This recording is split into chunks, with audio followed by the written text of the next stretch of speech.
May I request MP Muhammad Nazir Ibil to lead us in prayer.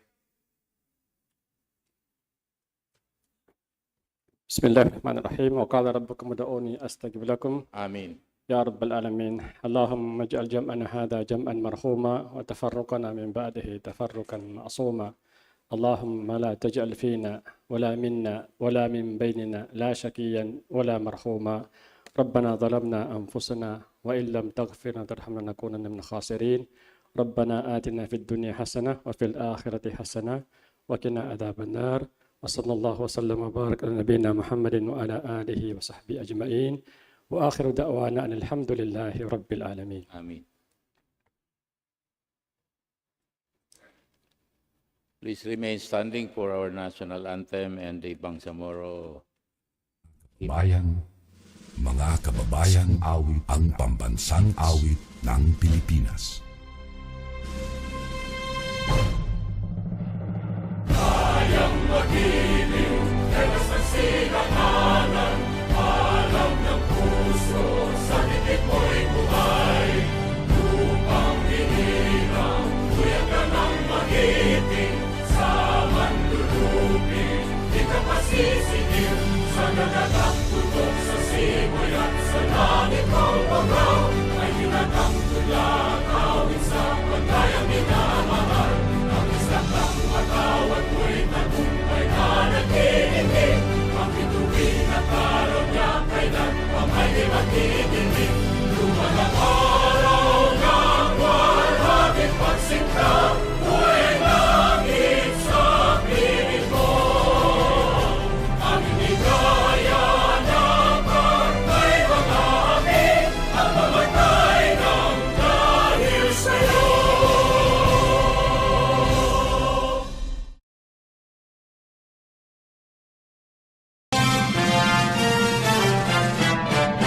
Simula noon hanggang ngayon, isa ang naging layon.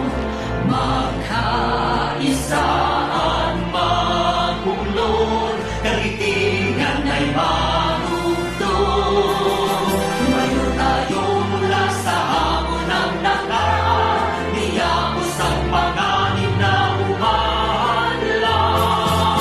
Pinangako sa puso at paniniwala, ang ginhawa para sa kabataan.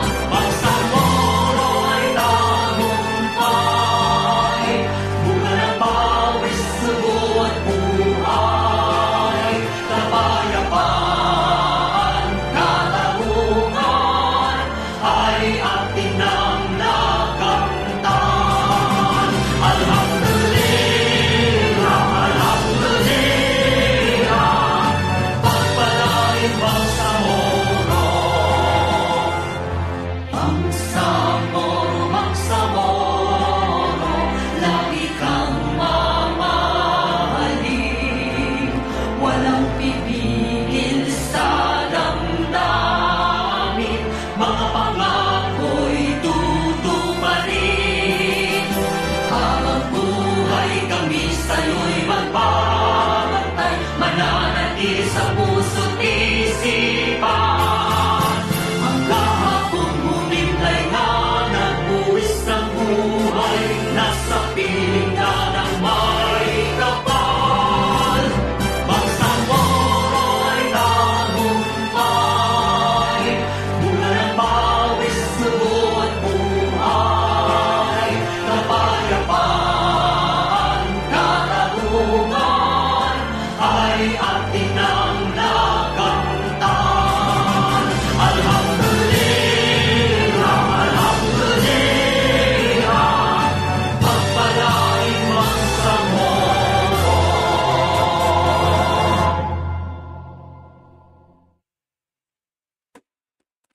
Secretariat, please call the roll.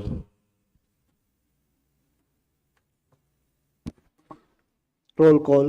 Honorable members of BTA Parliament, Abbas Ahmad, Abbas Harun, Abbas Basit, Abu Mujib, Adyong Rasdi, Alamia Laisa, Alaudien Mosber, Ali Lanang Jr., Ambuluto Suharto, Ampatuan Baintan, Anayatin Susana, Antaw Muhammad Kelly, Antok Tomanda, Asarul Habir, Asnawi Idan, Balindong Ahmad Amir, Balindong Pangalian, Bayam Sulfikar Ali, Benito Abdul Basit, Kandaw Ma'ruf, Kutan Otto Salem, Delanggalan Hasimi, Dumama Alba Shah Elaiha, Ibil Muhammad Nazir, Ismael Soharto, Estino Matarul, Gayak Amiruddin, Gera Edward, Haji Abdullah Khalid, Hasim Abdullah, Hasan Hatimil, Hataman Abrar, Ibay Ibrahim, Iqbal Muhagger, Ismael Rasul, Jajuri Raisa, Chikiri Saripuddin, Kadatuan Kitam Jr., Karon Bayali, Karon Faisal, Lim John Anthony, Long Benjamin, Long Don Mustafa, Lorena Jose, Makakuang Abdurauf, Makapar Abdullah, Malang Butz Jr., Mantawil Baileng, Mastura Esyak, Matalam Japar Apollo Mikael, Mendoza Proilin, Mitimbang Michael, Mitimbang Tawakal, Miswari Abdul Karim, Miswari Nur Reda, Mitmug Rasol Jr., Mundir Ali Rakim, Munoz Hussein, Oranon Suaib, Pakazam Obaida, Pagayaw Alindato, Pak Abdul Wahab, Parcasio Randolph, Piang Ramon Sr., Rakim Amir Jakaria, Salindab Said, Salik Ali, Sema Omar Yasser, Sema Romeo, Sheikh Said, Sinarimbo Najib, Sinulinding Kadil Jr., Sulaiman Ali, Sumagayan Aminuddin, Tago Paisalin, Tan Nabil, Usman Azfar, Uy Oyod Siti Pahani, Yakub Muhammad. Mr. Speaker, 50 members of this August Parliament responded to the call. We therefore certify the presence of a quorum. With the certification of a quorum, we now proceed to transact business.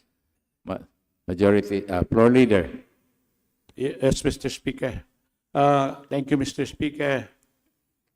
First, by courtesy to the leadership of the Bangsamoro Autonomous Region in Muslim Mindanao, to our esteemed Chief Minister Abdurauf Sami Makakua, to our Speaker, the leadership of the Parliament, of course, headed by the Speaker, Pangalian Balindong.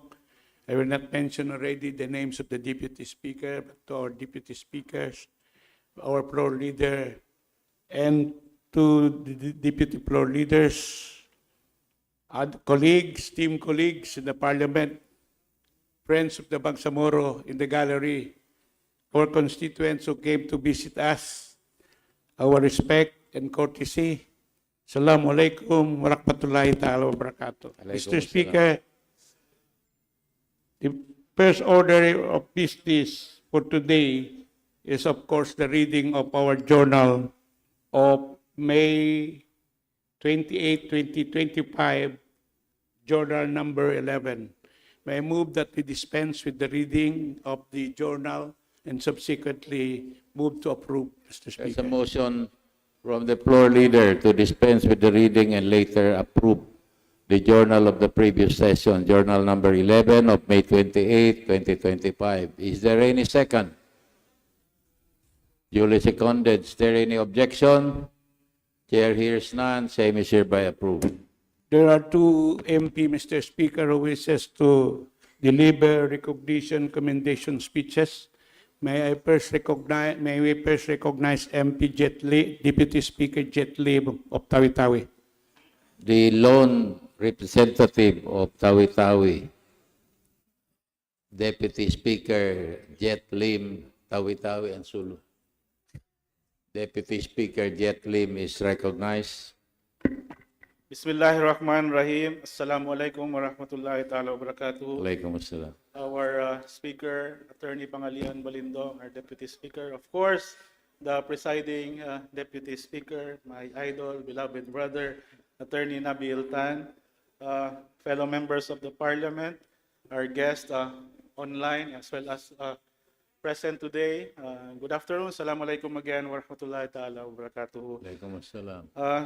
Before anything else, I'd like to thank the presiding chair for giving me this opportunity to deliver a congratulatory message to one proud son of Tawi-Tawi by the name of Usman Mulok. He's been awarded several times. I don't know if in this parliament has been given recognition, but I'll take this opportunity to congratulate Mr. Mulok in behalf of the regional government.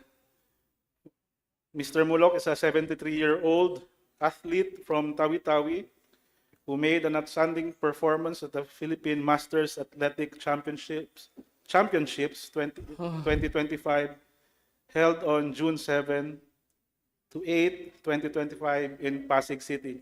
For everyone's information, Masters athletics are participated by individuals 35 years and above. So parang hindi ata tayo qualified pa doon. We are below that age. So he won 6 medals, 2 of which are gold in 100 and 200 meter dash, 3 silvers in long jump and discus throw and shot put, and finally a bronze in javelin throw. So in behalf of the regional government and in behalf of the province of Tawi-Tawi, congratulations, sir. You made the Bangsamoro, the entire region, proud with your athletic feat. And I proceed with another commendation, if the presiding speaker will allow. Go ahead. Yesterday, this august body passed Parliament Bill number 100, which upgraded Datu Alawidin Bandon Hospital in the municipality of Sibuto, province of Tawi-Tawi. As a proud representative of the province of Tawi-Tawi, I'd like to give a special thanks to first our Minister Dr. Jojo Sinolinding, who is one of the principal sponsors of this bill. Also, our former member of this parliament, now Deputy Minister of MILG, Professor Chancellor Eddie Ali, who is the principal author who initiated this particular legislation. And finally, a special shout out to another brother, Dr. Hashemi Dilangalen, who fought this bill from committee up to plenary with proficiency. Thank you, sirs. And my thanks as well to all members of the parliament and to the leadership for passing this milestone legislation. So congratulations and thank you in behalf of the grateful people of the province of Tawi-Tawi. Thank you. Assalamualaikum warahmatullahi ta'ala wabarakatuh. Floor leader. Thank you, MP Jet Lim. Mr. Speaker, the other colleague who wishes to deliver a recognition and a congratulatory message is our colleague MP Najib Sinarimbo. May I move that we recognize him? MP Najib Sinarimbo, the former Minister of the Ministry of Interior and Local Government, is recognized. May ganon, no? Hindi, may utang yan eh.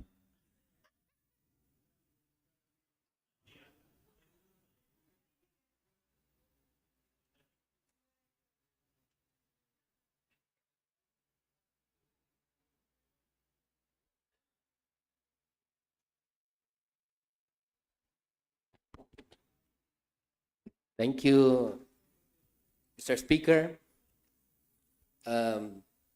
Bismillahirrahmanirrahim. Assalamualaikum warahmatullahi wabarakatuh. Waalaikumsalam.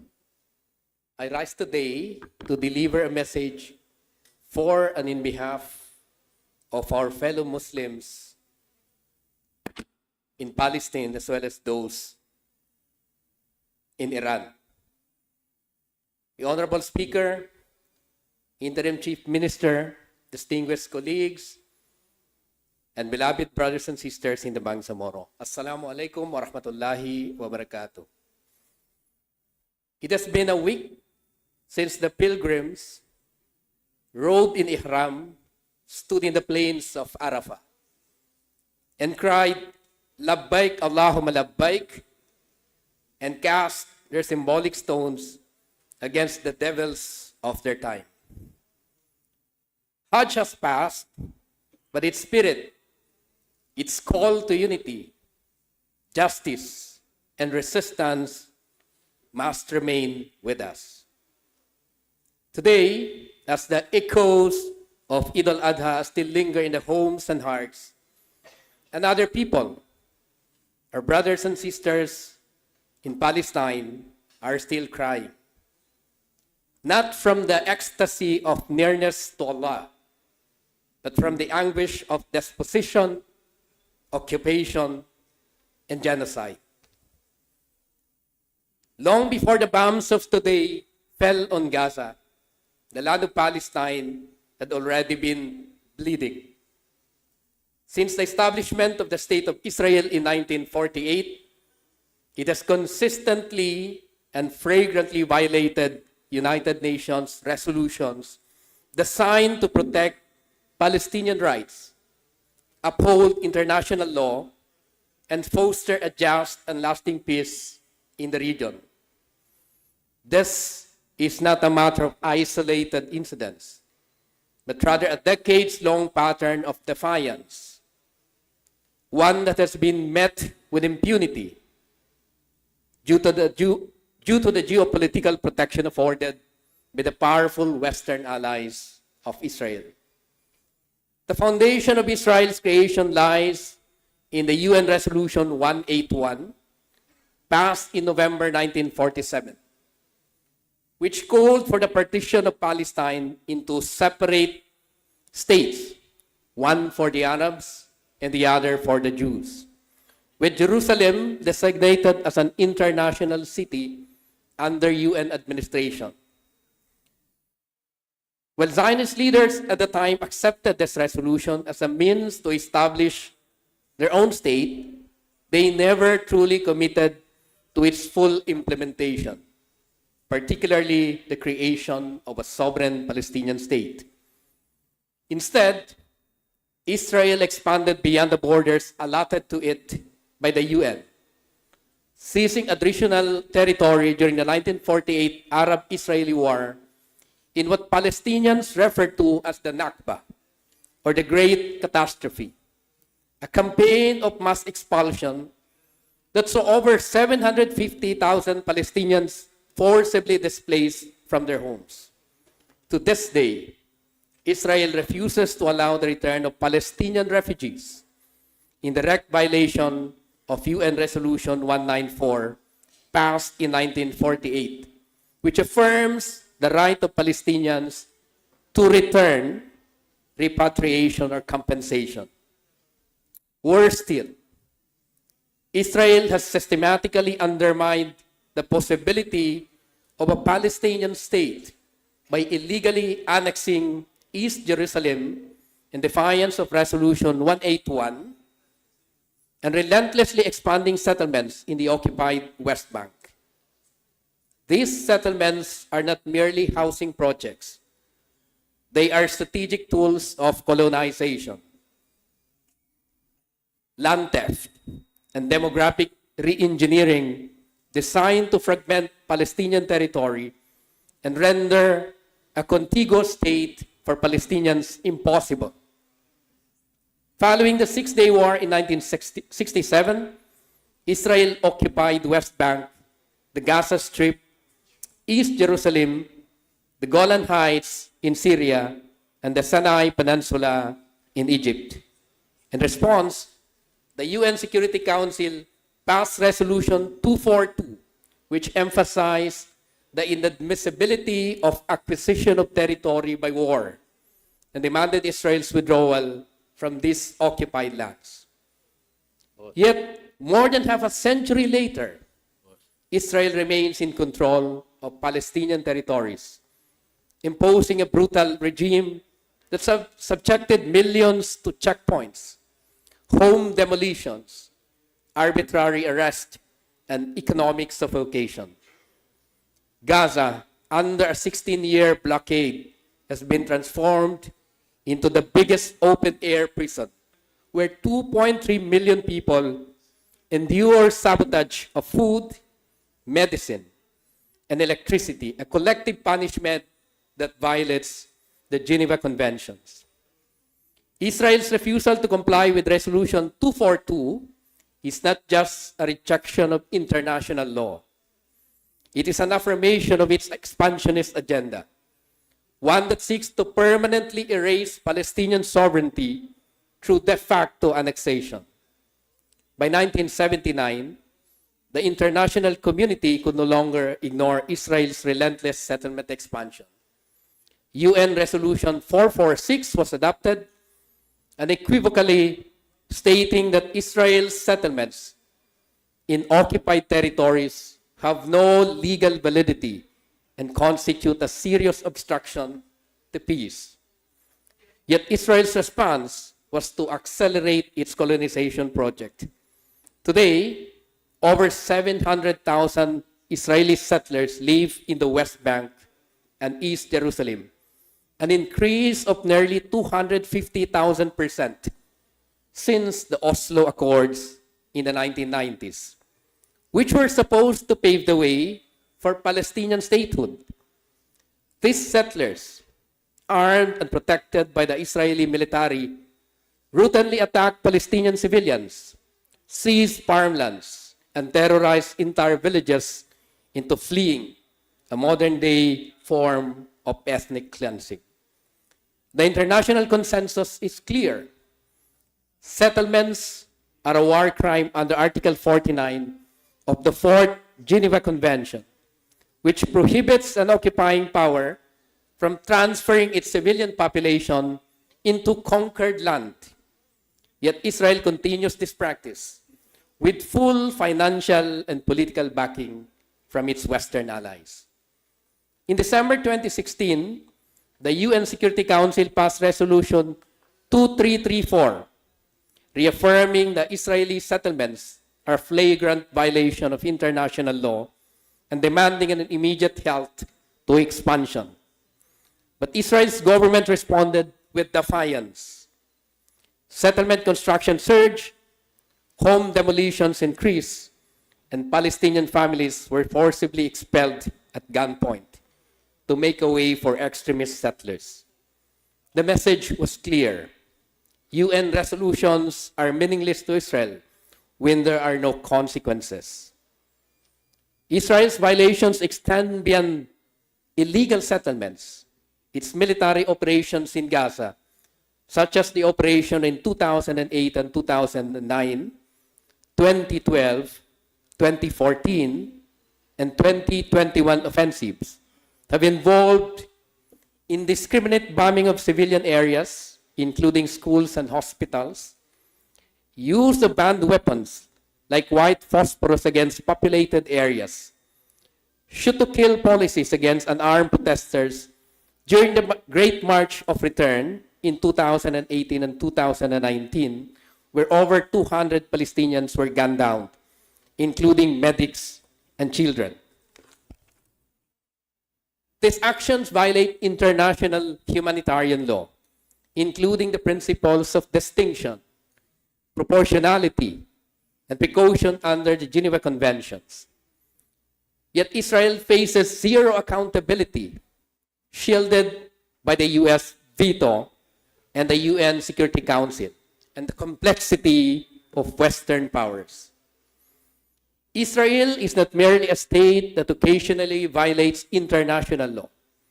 It is a rogue state, that has institutionalized defiance of the global order. It rejects UN resolutions, flouts the Geneva Conventions, and commit war crimes with impunity, all while enjoying military and diplomatic protection from powerful nations. Let me tell you a story of two nations and the world's glaring double standards. On one side stands Iran, a country that has signed the Nuclear Non-Proliferation Treaty, subjected itself to the most rigorous inspections in history, and maintained a nuclear program strictly for peaceful energy purposes. On the other stands Israel, a nuclear-armed state that has never signed the treaty, never allowed inspections, and never even acknowledged its arsenal, all while threatening its neighbors and invading sovereign nations. The origins of this hypocrisy trace back decades. Iran, despite being a signatory to the NPT, which explicitly guarantees all nations the right to peaceful nuclear technology, has faced crippling sanctions, covert sabotage operations, and repeated threats of military strikes. The crowning achievement of diplomacy, the 2015 Joint Comprehensive Plan of Action. So Iran agreed to unprecedented restrictions and monitoring in exchange for sanctions relief. The International Atomic Energy Agency verified Iran's compliance over and over. Yet in 2018, the United States, at Israel's urging, tore up that agreement in bad faith, exposing the truth that Iran's real crime was never about nuclear weapons, but about daring to maintain an independent foreign policy in the Middle East. Meanwhile, Israel operates in a world without rules. While lecturing others about nuclear dangers, it maintained an estimated arsenal of 80 to 400 nuclear warheads, developed in secret with foreign assistance. These weapons exist outside any international framework, without oversight or accountability. This is the same Israel that has invaded Lebanon twice, regularly bombed Syria, occupied parts of its territory, and maintained a brutal military occupation of Palestinian lands. Actions that would prompt global outrage if committed by any other nation except Israel. The contrast could not be starker. Iran, which has not invaded another country in modern history, faces maximum pressure for pursuing its legal right to nuclear energy. Israel, with its long record of military aggression and illegal occupations, enjoys impunity for its secret nuclear arsenal. This is not about non-proliferation. It is about power. It is about which nations are allowed to defend themselves and which must remain subservient to the powers that be. The lesson is clear. In our current international system, rules apply only to the weak. Powerful nations and their allies may violate treaties, ignore resolutions, and flout laws with no consequences. Until we demand equal application of international law, until we insist that Israel join the NPT and subject its nuclear program to inspections, just as we demand of others, all our talk of justice and fairness remains empty words. The world must choose. Will we uphold the principles of international law, or will we allow this dangerous hypocrisy that makes a mockery of international law? The answer will determine whether we live in a world governed by rules or one ruled by the law of the jungle. The era of empty condemnations must end now. The Palestinian people deserve more than sympathy. They deserve action. And today, in the shadow of the Kaaba, under the skies that witnessed Ibrahim's call to unity, the children of Gaza cry for water, for bread, for dignity. And the word, my colleagues, watches, silent. Governments issue statements, international law is trampled upon, humanitarian corridors are bombed, ceasefires are declared and violated like discarded promises. This is not just a humanitarian crisis. It is a moral one. The Prophet sallallahu alaihi wasallam once said, the believers in their mutual love, compassion, and empathy are like a single body. If one limb is in pain, the whole body responds with wakefulness and fever. And yet the Ummah of today seems to sleep as Gaza burns. But why do we bring up Hajj, even now, a week after its conclusion? Because, dear colleagues, Hajj is not a tourism package. It is not a photo opportunity. It is a living revolution. A school of resistance and rebirth, as eloquently laid out by the martyred thinker Muhammad Ali Shariati, it is Tawheed in motion, a rebellion against idols, whether carved in stone or seated in power. When the pilgrims remove all distinctions, wear the cloth of burial, and shout, Labbaik, they reject every tyrant, every Nemrud, every Pharaoh, past or present. When they stone the Jamarat, they do not stone mere rocks. They stone systems of apartheid, of settler colonialism, of normalization with oppressors. If the Hajj is to mean anything, even after it is performed, it must mean this, that Muslims do not turn away when one part of the Ummah is bleeding. Honorable colleagues and beloved members of the Bangsamoro community, we stand today confronted by a question that demands more than rhetorical reflection.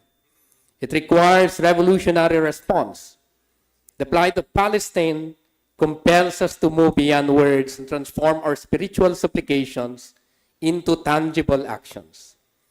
This is not merely about expressing solidarity, but about embodying it through concrete measures at every level of our society. As individuals, we must awaken to our personal responsibilities in this struggle. Our daily choices carry profound political weight. Each purchase we make either sustains or challenges systems of oppression. We must consciously divest from corporations that profit from occupation and instead support ethical alternatives that align with our values. Beyond economic resistance, we bear the sacred duty to educate ourselves and our youth about Palestine's full historical and theological significance, moving beyond superficial awareness to deep understanding. Our prayers, too, must evolve. No longer passive recitations, but fiery invocations that stir our soul to action, remembering that true dua is always accompanied by effort. Within our communities, we must cultivate spaces of relentless awareness and mobilization. Our mosques should resonate with Friday sermons that connect Palestine's struggle to our own historical experiences of resistance. Cultural gatherings must amplify Palestinian voices through art, poetry, and storytelling that keep their narrative alive. Our charitable giving requires strategic direction, ensuring aid reaches those on the ground through trustworthy channels that bypass corrupt intermediaries. As legislators, we hold particular responsibility to translate moral conviction into policy action. We must draft resolutions that do not express sympathy, but actively condemn apartheid policies and demand accountability. Our position should pressure the national government to take definitive stance in international fora, recognizing Palestinian statehood and cutting ties with regimes that sustain occupation. We must challenge Muslim leadership bodies to move beyond ceremonial statements and exercise real political will in defense of the oppressed. On the global stage, we must join the growing chorus exposing the hypocrisy of world powers that preach human rights while enabling genocide. The so-called international community's selective application of justice must be named and shamed.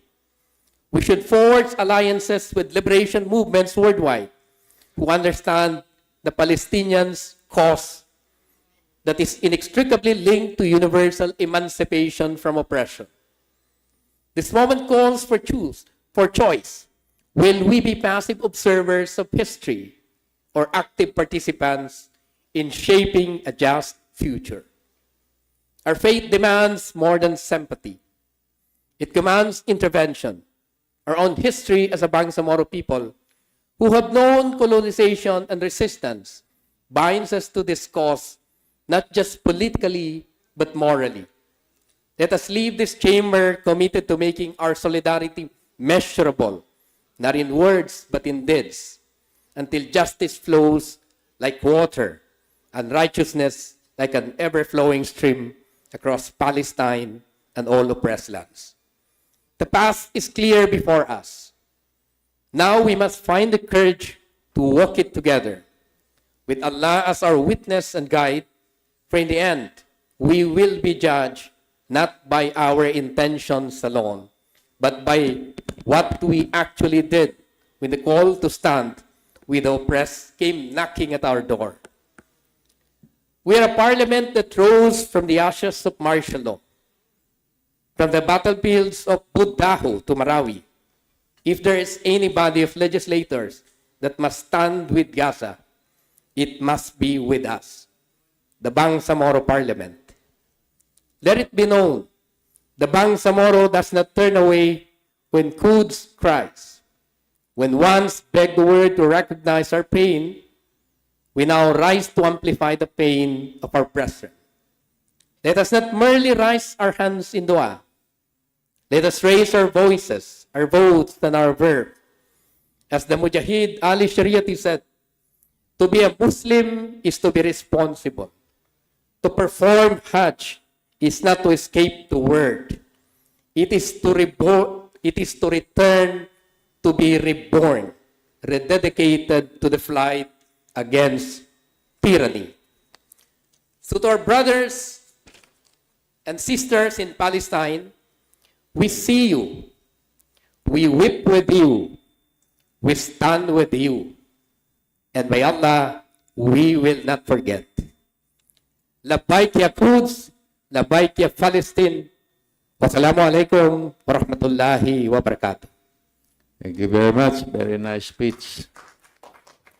But I am in a quandary where to classify that speech. It is a privileged speech. It's an expanded messages. Mr. Speaker, And we can floor leader. we can take that as a personal and collective privilege of MP Nagib Sinarimbo. Therefore, we will refer this to the. Yes. We will. We will be part of the record. May it be part of the record and journal of this proceeding, Yes, Mr. Speaker. and may be referred to the appropriate committee at the proper time. Yes, Mr. Speaker. Thank you. Very extensive speech. Mr. Speaker, my good friend MP Paisalintago would like to be recognized for some very Another privileged speech? Or? No, it's an inquiry, Mr. Speaker, because if I will have a privilege speech, it will be a very long speech. Tomorrow. Well, Tomorrow. Okay. So no, I will not prolong. I will not take much of your time. It's only an inquiry because the speech is so enlightening, napakaganda. So, saan kaya natin pwedeng i-refer yun na committee? Mr. Speaker, The floor leader. the discussion as I read the message pertains to an injustice or justice collectively done, and therefore that can be appropriately referred to the Committee on Bangsamoro Justice. Akala ko kasi binulong sa akin ni MP Jitlim, our Deputy Speaker, sa Committee on Foreign Affairs daw. Meron ba tayong Committee on Foreign Affairs? Pagkatapos na tayo Wala. at bumalik na tayo. Thank you very much, Mr. Speaker. Thank you, Mr. Speaker. Thank you, Minister MP Popoy, for that foreign intervention. Mr. Speaker, Committee, the speech may be referred to the Committee on Justice System. thank you, Mr. Speaker. Mr. Speaker, we are now in reference of business A, which pertains to the reading of bills of first reading. May we direct rather the Secretariat to read BTA Parliament Bill number 364, its title and authors and co-authors. The Secretariat is hereby directed to read BTA Parliament Bill number 364, the title and the author or co-authors. Secretariat. BTA Parliament Bill number 364 entitled An Act Mandating the Programmatic Inclusion of Right-of-Way Indemnification in all infrastructure projects to be undertaken by the Bangsamoro government, appropriating funds therefore and for other purposes. Author, Member of Parliament Baintan, Ampatuan. Thank you, Mr. Speaker. Mr. Speaker, may we once again direct the Secretariat to read BTA Parliament Bill number 365, its title and co-authors. The Secretariat is directed to read BTA Parliament Bill number 365, the title and the author and co-authors.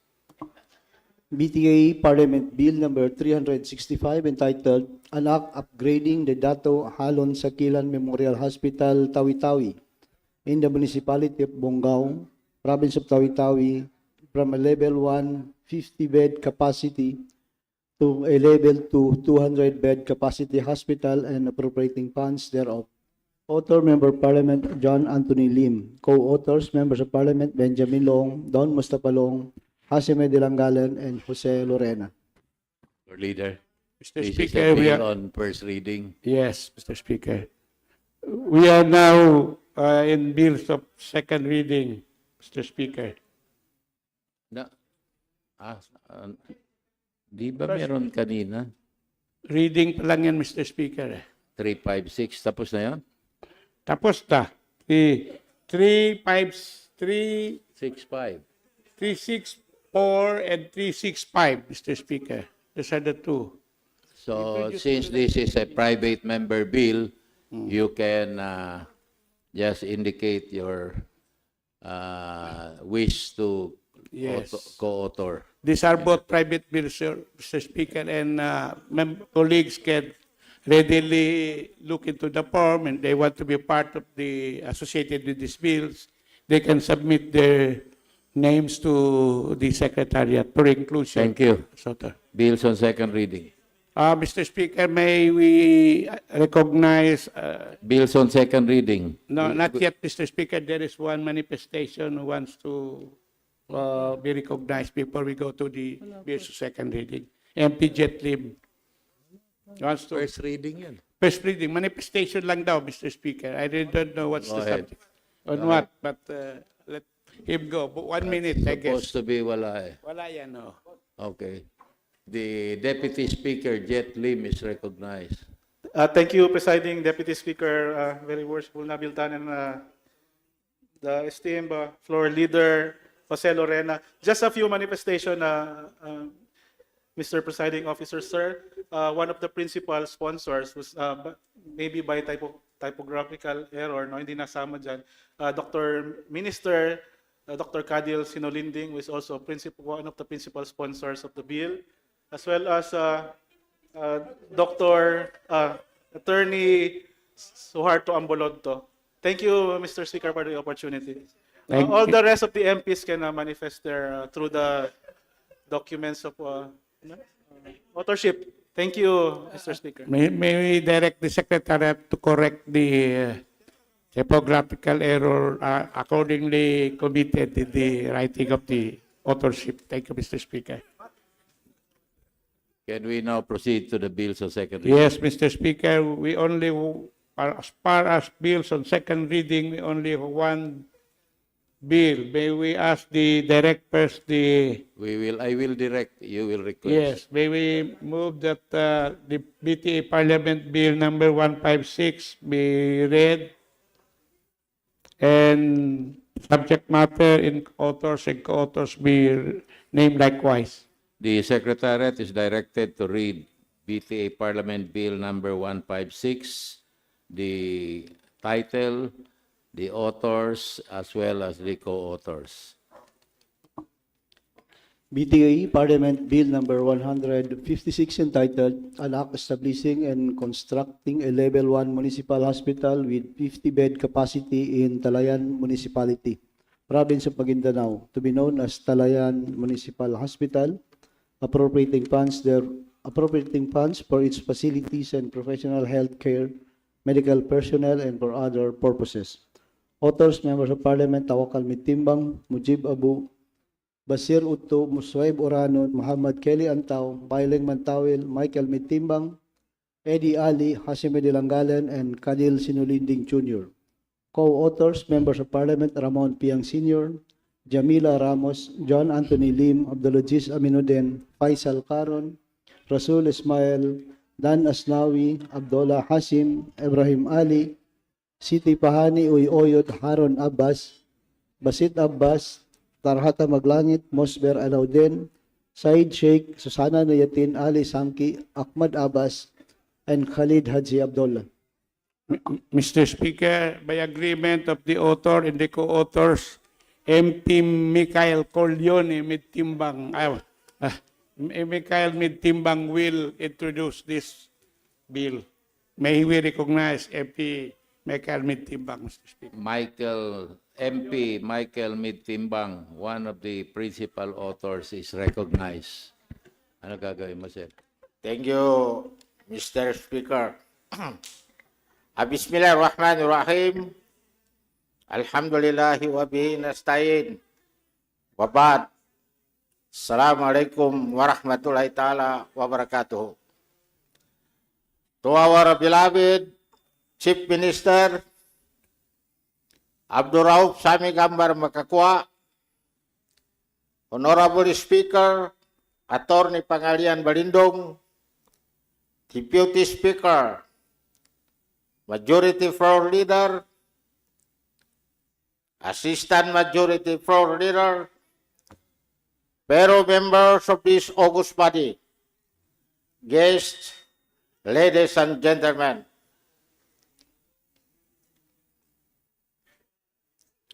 Hindi po ako doktor at hindi rin ako bihasa sa mga medical terms, pero ako po ay anak ng Maguindanao del Sur, especially in my hometown, Talayan Municipality. Lumaki ako sa gitna ng mga kwento ng mga pangangailangan, pag-asa at pananalig. At ngayong naririnig na po ito dito sa plenaryo, aminin ko po, masaya ang puso ko at puso ng my constituents. Masaya dahil alam kong direksyon na ang matagal ng hangarin ng ating mga kababayan. Naalala ko po, may mga panahon na sa mga simpleng kwentuhan sa barangay, pagkatapos ng sala, ng pajar, sa tabi ng moske, may magtatanong talaga kung kailan po magkaroon ng sariling ospital ang Municipality of Talayan. Hindi po ito tanong na may galit. Tanong ito ng may pag-asa at tuwa. And I believe, Mr. Speaker, that this is the time na magkaroon po kami ng hospital sa tulong ng mga aking college.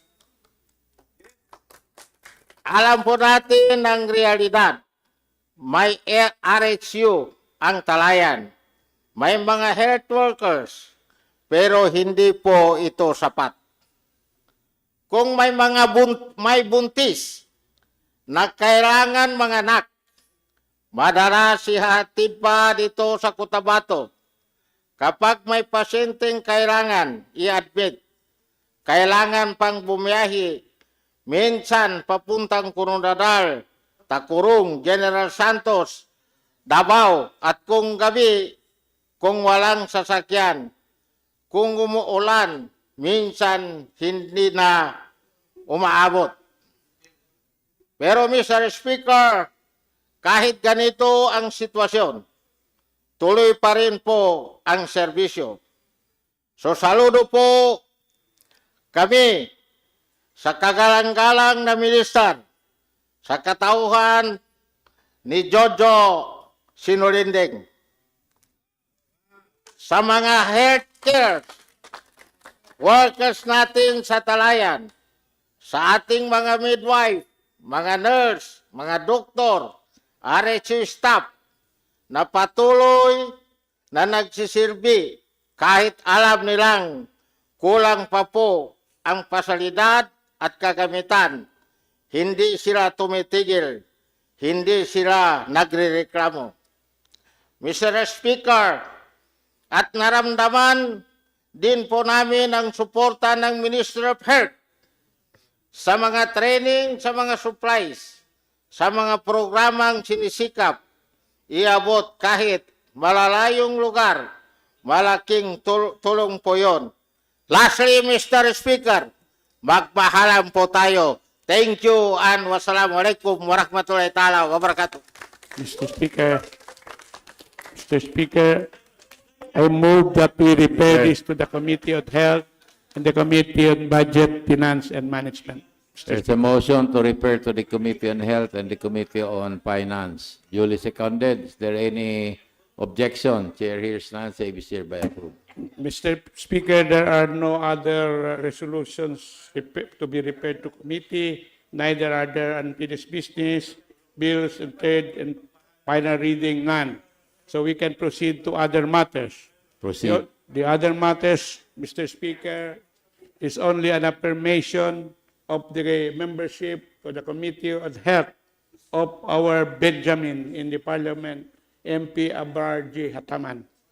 I move that we affirm the nomination of Nomination, there are no objections, is hereby confirmed. Mr. Speaker, the esteemed MP Paisalin Tago has one last other matter, but he has not disclosed the subject matter yet. Not registered. But may No we reservation. recognize esteemed MP, my friend MP esteemed Paisalin Tago, Mr. Speaker. MP, Minister of MOTC, Paisalin Tago. Very short, Mr. Speaker, inquiry. Yes, sir. Yeah, inquire mo? Yes, it's Floor an leader. inquiry, Mr. Speaker. Today I received a notice from the Committee on Local Government because I am a member of the Committee on Local Government. And tomorrow, they will conduct a public hearing.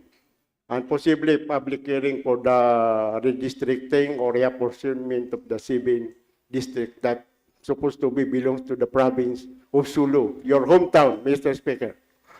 That is, so my inquiry, Mr. Speaker, is when we have a discussion before, we were determining the jurisdiction on what committee that will tackle the reapportioning or redistricting of the committees. Kaya ako, Mr. Speaker, tinatanong ito kasi pati ako, with due respect, nalilito kung ano ba ang jurisdiction kasi nag-conduct na committee meeting ang Committee of Amendments, Revision of Laws, mayroon pang Committee of Local Governments. Supposed to be, there will be a joint committee, not the two committees separately conducting. Supposing magkaiba ang version yung two committees, what will happen, Mr. Speaker? So, Lord it will Leader. be a long process kung ganun. So, that is an inquiry to our floor leader. Ano ba ang procedure natin gagawin doon, Mr. Speaker? Thank you, Mr. Speaker. The floor leader may answer. Mr. Speaker, when this bill was referred to a committee, this was originally referred to the Committee on Rules. Appropriately, the Committee on Rules will look if there are conflicting jurisdiction, will determine the appropriateness of the committee that will handle this. Incidentally, by manifestation of the floor leader, this chairman of the Committee on Rules, there was an agreement of the leadership in the Committee of Rules that this be handled by the Committee on the Amendments and the Committee on Local Government. But regarding the joint committees, I certainly agree that in the conduct of public consultation, it should be a joint committee. That is the practice. In my long years of observing collegial bodies, the Congress and the Senate, collectively, if there is a bill and there is a referral to two committees, especially related committees, they can conduct a joint committee. Although, for specific purposes, the other committee can conduct, but the report should be still joint. Secondly, Mr. Speaker, thank you very much to our acting floor leader. Secondly, who is the primary and the secondary committee? Kasi dapat merong primary committee. Kasi the primary, in practice, it is the primary committee that will send notices to the resource speakers and to the members. So who are the primary committee if it is referred to the two committees, the amendments and the Committee on Local Government? Who are the primary committees among the two committees? Thank you, Mr. Speaker. From my view, Leader. there is already a legislation on redistricting. And therefore, the subject of the redistricting bill is an amendment to that bill. In my view, it would be the Committee on Amendments. Although that could be agreed, sometimes it is agreed between the two chair as to who will become the lead committee. But principally, it is the subject matter of the bill that determines the lead primary committee. So in that point, since the floor leader has made the statement, are we going to follow that the lead committee is the Committee on Amendments and that the Committee on Local Government in which this representation is a bona fide member of the Committee on Local Government? Generally, it is the committee without any agreement. If the subject matter pertains to an amendment of laws, then it is the Committee on Amendments. But as I said, it can deviate from that rule if there is an agreement between the chairs of the committee. We'll leave that to the agreement. While there is an expression already on who should lead, maybe the two chairs can talk it out. I ask this, Mr. Speaker, to clarify matters and because in the future, there must be baka a question on jurisdictional grounds. So, ang jurisdiction, we know for a fact, if it is a question of jurisdiction, jurisdiction cannot be waived. Yes. So, it is a fatal flaw on the conduct of the procedure of the matter. So, that's why I asked this, Mr. Speaker. Yes, Mr. Speaker, we fully agree with the gentleman. Anyway, Mr. Speaker, those are the points that need to be clarified by the other matters raised by MP Paisalintago. And if there are no other matters to be considered, and there are no other Ay, Go ahead. the affirmation was already done. Go ahead. Move. There is no more agenda. Mr. Speaker, I recall I moved for the affirmation of Yes, the... I already banged the Already gavel. Yes. Tapos na po. And Thank you. Move to adjourn, Mr. Speaker. there is a motion to adjourn. Motion is granted. Approved. Session is adjourned until tomorrow 1 p.m.